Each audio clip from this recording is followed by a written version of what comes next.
Champions লিগের সেমিফাইনালের line up আমরা পেয়ে গেছি। এইবার হচ্ছে ভাই আসল আলোচনা। চ্যাম্পিয়ন্স লিগের সেমিফাইনালের লাইন আপ আপনার মুখস্থ।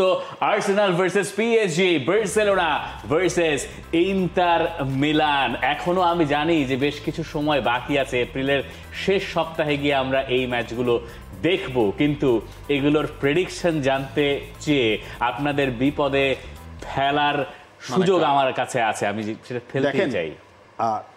4 দেশের 4টা ক্লাব। আরে বাহ, মানে এটা যদি আপনি খেয়াল করেন, ইংলিশ, ফ্রেঞ্চ, ইতালিয়ান, স্প্যানিশ, হ্যাঁ 4টা ক্লাব। এবং এই যে আপনার হচ্ছে আর্সেনাল যে হচ্ছে কি আপনার সেমিফাইনালে পৌঁছালো, এটার ফলে একটা জিনিস কিন্তু শিওর হয়ে গেছে, নেক্সট বার চ্যাম্পিয়ন্স লিগে একটা অ্যাডিশনাল স্পট পাচ্ছে ইংল্যান্ড। এটা মোটামুটি ফার্স্ট থেকে মানে আর্সেনালের এই যাওয়াতে এটা হচ্ছে কি ডান এন্ড ডাস্টেড হয়ে গেছে। 5টা স্পট আসলে তারা পাচ্ছেন, ইনফ্যাক্ট তারা আসলে 7টা স্পটও কিন্তু পেতে পারে, কারণ টটেনহ্যাম এবং ম্যানচেস্টার ইউনাইটেড রয়েছে ইউরোপা লিগে, এই জায়গায় আর্সেনাল রয়েছে। 7টা মনে হয় অ্যাস্টন ভিলা আর পারবে না, মানে অ্যাস্টন ভিলা চ্যাম্পিয়ন হলে 7টা পর্যন্ত পাইতে।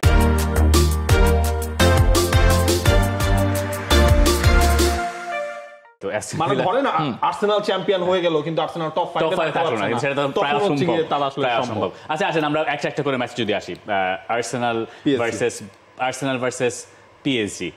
এখন প্লিজ গোলস গ্যালোর, হ্যাঁ গোলস গ্যালোর, কিছুটা গোলস গ্যালোর হবে না। আর্সেনাল পিএসজির অ্যাটাক ভার্সেস আর্সেনালের ডিফেন্স, সেটা তো আপনি ডেফিনেটলি ওই বিলিং এ যাবেনই, কিন্তু যখন আপনি 0-0 হয়ে প্রথম লেগটা শুরু করতেছেন এমিরেটসে, তখন তো everyone will go at each other. So সেখানে যেমন আর্সেনালের জন্য সুযোগ তৈরি হবে, পিএসজির জন্য আরো বেশি ভালো সুযোগ তৈরি হবে। সো আই থিঙ্ক যদি পিএসজি ওই ম্যাচটাতে 1 গোলেরও স্লেন্ডার অ্যাডভান্টেজ নিয়ে জিতে আসতে পারে, তাহলে পিএসজি মোটামুটি এক পা ফাইনালে দিয়ে রাখতে পারে সেক্ষেত্রে, কারণ যেহেতু পিএসজি ঘর মাঠে খেলাটা, কিন্তু আর্সেনালের দরকার একটা অ্যাস্টিউ ড্র বা 2-1 যদি হয়, তাহলে আর্সেনালের পক্ষে পিএসজির ঘরের মাঠে যে সম্ভব হলেও হতে পারে। তবে পিএসজিকে আমি একটা স্লাইট অ্যাডভান্টেজ দিয়ে রাখবো এই ম্যাচে। আর অন্য ম্যাচটাতে বার্সেলোনা ইন্টারের ম্যাচে 2010 সালের একটা কল ব্যাক আমরা করবো কিনা, যেহেতু একটা কল ব্যাক হয়েছে বায়ার্নের।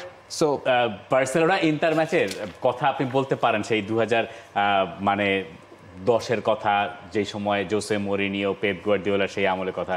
কিন্তু আমরা আসলে বর্তমানেই যদি ফিরতে চাই, বর্তমানে ফিরে বার্সেলোনা এবং পিএসজি আসলে যে দুটো রাত কাটিয়েছে এর আগে, এরপরে আপনার কি ধারণায় কিছুটা পরিবর্তন এসছে? তাদেরকে আপনি সোমবার রাত পর্যন্ত যতখানি ফেভারিট ধরছিলেন অ্যাস্টন ভিলার সঙ্গে পারফরমেন্স আর বরুসিয়া ডর্টমুন্ডের সঙ্গে পারফরমেন্সের পরে, আপনার কি সেই ফেভারিট তকমাটা একটু কমে নাই এই দুটো পারফরমেন্স দেখার পরে? এই জায়গা হচ্ছে গিয়ে ওই যে আপনি একটা কথা বলছিলেন না, যে আর্সেনাল মানে ফার্স্ট লেগটা তারা নিজেদের মাঠে খেলবে, সেকেন্ড লেগটা তাদের অ্যাওয়ে ম্যাচ পড়েছে। দেখেন একটা দল যখন সান্তিয়াগো বার্নাব্যু এইরকম একটা হস্টাইল এনভায়রনমেন্ট থেকে জয় নিয়ে 5-এ 2 লেগ মিলিয়ে শেষ করে, তখন তাদের কাছে ওই লাস্ট লেগ হচ্ছে গিয়ে যেখানেই হোক ওইটা কোনো চিন্তা নাই।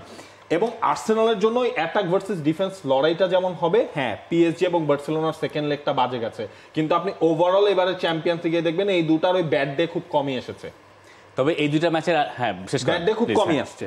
এবং মানে পিএসজি শুধু কিন্তু হচ্ছে কি আপনার ব্যাটেলটা ওই ফরওয়ার্ড ভার্সেস আপনার ডিফেন্স লাইনে হবে না, পিএসজি যদি মিডফিল্ড লাইনে আপনি দেখেন, পার্টিকুলারলি পিএসজি যে 2 ফুল ব্যাক যা খেললেন এই 2 লেগ মিলিয়ে, আশরাফ হাকিমি একদম কোন সন্দেহ নেই, মানে এই জায়গায় হচ্ছে কি আপনার মনে হয় আর্সেনাল একদম স্পট অন। মানে পিএসজি যে ফুল ব্যাক, এইটা তাদের একটা বিরাট বড় অ্যাডভান্টেজ, সব জায়গায় পাচ্ছেন। ঠিক আছে, ক্রস করার জন্য আপনি হচ্ছে মিডল জোনটা আপনি হচ্ছে আশরাফ হাকিমিকে পেয়ে যাচ্ছেন। আচ্ছা এখন আমি যদি এই দুটো ম্যাচকে এইভাবে দেখি যে আর্সেনাল এবং PSG they are on the same page, কারণ তাদের কারো কোনো লিগের টাইটেল রেসে নাই, মানে পিএসজি তো লিগ নিয়ে হাঁটা দিয়েছে আর আর্সেনাল তো নাই, মানে তাদের এক্সটার্নাল কোনো প্রেশার নাই, তার মানে এখানে তারা খুবই ইভেন।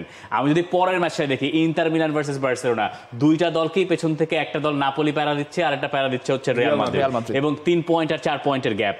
তো দুটো টিমেরই সিমিলার অবস্থা, এবং দুইটা টিমের ফিক্সচারে যদি আপনি দেখেন, ইন্টার মিলান সম্ভবত বার্সেলোনার সঙ্গে খেলতে আসবে রোমা এসি মিলানের সঙ্গে ম্যাচ খেলে, এবং 26 তারিখে যেটা 27 তারিখ বাংলাদেশ সময় রিয়াল মাদ্রিদের সঙ্গে খেলার পরে ইন্টার মিলানের বিপক্ষে ম্যাচ হচ্ছে বার্সেলোনার।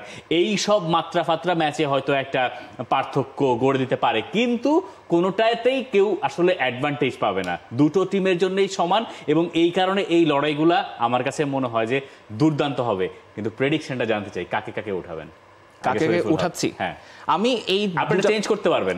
আচ্ছা ঠিক আছে, আমি দুইটা ম্যাচ আমি চেঞ্জ করব না। দুইটা ম্যাচের মধ্যে আমি দেখছি যে 3টা স্প্যানিশ দল, একটা ইতালিয়ান আউটলায়ার। স্প্যানিশ বলতে মানে তিনটাই হচ্ছে স্প্যানিশ ফিলসফির কোচ। সো আমি ইন্টারকে ডেফিনেটলি একটু অ্যাডভান্টেজে রাখবো বার্সেলোনার এগেন্সে, যদিও বার্সেলোনা খুবই লিথাল। ইন্টারকে এগিয়ে রাখবো, পিএসজিকে এগিয়ে রাখবো। আমি হচ্ছে পিএসজি এবং বার্সেলোনা। আমি ওপাশ থেকে আমি মানে আমার কাছে মনে হচ্ছে বার্সেলোনা যাওয়া উচিত, কারণ বার্সেলোনার যে ইয়াং ফ্রেশ প্লেয়াররা আছে তারা গেম চেঞ্জ করে দিতে পারে, বার্সেলোনার উপর ভরসা রাখছি। এবং ইন্টার মিলানের পারফরমেন্স আমাকে আমি দুইটা ম্যাচে দেখে আমার কাছে আমি মানে যে ইন্টার মিলান এক্সপেক্ট করছিলাম সেই ইন্টার মিলান দেখতে পারিনি, এক গেল। আর দ্বিতীয়ত হচ্ছে ওই জায়গায় আমি খুবই কনফিউজ। আমি আসলে 2005 সালের ফাইনালটা দেখতে চাই, কিন্তু আমি আসলে জানি না, পিএসজি কে হারানো একটু কঠিন হতে পারে, তবে আর্সেনাল বার্সেলোনার ফাইনাল হওয়ার একটা সম্ভাবনা আমি ভেতর থেকে তাড়না অনুভব করছি। এর ভিতরে কোনো লজিক ফজিক নাই। তার মানে আপনি হচ্ছে একদিক দিয়ে আর্সেনালকে উঠিয়ে দিচ্ছেন, অন্য দিক দিয়ে আসলে বার্সেলোনাকে উঠিয়ে দিচ্ছেন। পিএসজি বেরে 50 মানে পুরো 50-50। বার্সেলোনা পিএসজি হলো একটা ব্লকবাস্টার ম্যাচ হবে, যেটা অ্যাকচুয়ালি বাংলাদেশে বার্সেলোনার পিএসজি ফাইনালে কে জিতবে? তখন পিএসজি জিতুক। এটা আপনি চাইলে তো হবে না। আপনি চান যে হচ্ছে উনি যদি পিএসজি হন, তাহলে আমি বার্সেলোনা পিএসজি হলে বার্সেলোনা, ইন্টার পিএসজি হলে ইন্টার। আচ্ছা, এমনও হতে পারে ইন্টার আর্সেনালও আসলে হতে পারে, ফুটবল যে কোনো কিছু হতে পারে। এবং আর্সেনাল ভক্তদের কাছে আমাদের অফিশিয়ালি ক্ষমা চাইতেই হবে আমরা এর টাইমে, কারণ এটা ভালো কথা বলছে, কারণ আর্সেনালকে নিয়ে আমরা আসলে ঠিক হয় না, উচিত হয় না ভাই, এটা সবই না দোষ। দেখা যাক আসলে চ্যাম্পিয়ন্স লিগের সবশেষ আপডেটগুলো আমরা সময় সময় আসলে জানিয়ে দেব, কারণ অলমোস্ট প্রায় 2 সপ্তাহের মতো আমরা একটা ব্রেক কিন্তু পেয়েছি। For more updates, subscribe to our YouTube channel and click on the bell icon. Follow us on Facebook and Instagram.